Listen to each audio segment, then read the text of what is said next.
U.S. President Donald Trump repeatedly praised Philippine President Rodrigo Duterte on Monday, virtually ignoring discussion of Duterte's human rights record in carrying out thousands of extrajudicial killings in his war against drug suspects.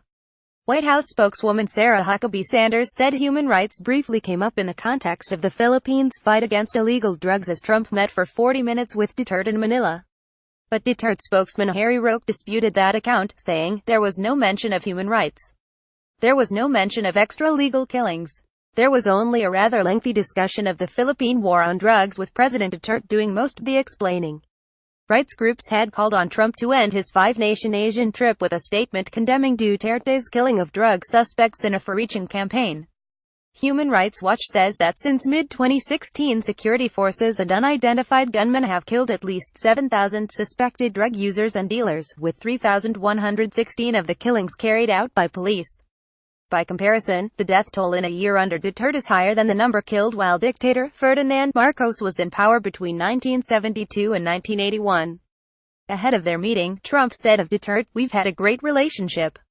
Trump praised Duterte for his organization of summits in Manila, saying he handled them beautifully. "I've really enjoyed being here. Not a priority in Washington," Republican Senator John McCain, a frequent Trump critic, said in a Twitter comment. "Human rights obviously not a priority and at POTUS meeting with Duterte, again, sad." A joint statement by the U.S. and the Philippines said, the two sides underscored that human rights and the dignity of human life are essential, and agreed to continue mainstreaming the human rights agenda in their national programs to promote the welfare of all sectors, including the most vulnerable groups. The communiqué said the two countries discussed the ongoing campaign in the Philippines against criminality including illegal drugs. Both sides acknowledged that illegal drug use is a problem afflicting both countries and committed to share best practices in the areas of prevention and enforcement, including capacity building and transparency in investigations and rehabilitation.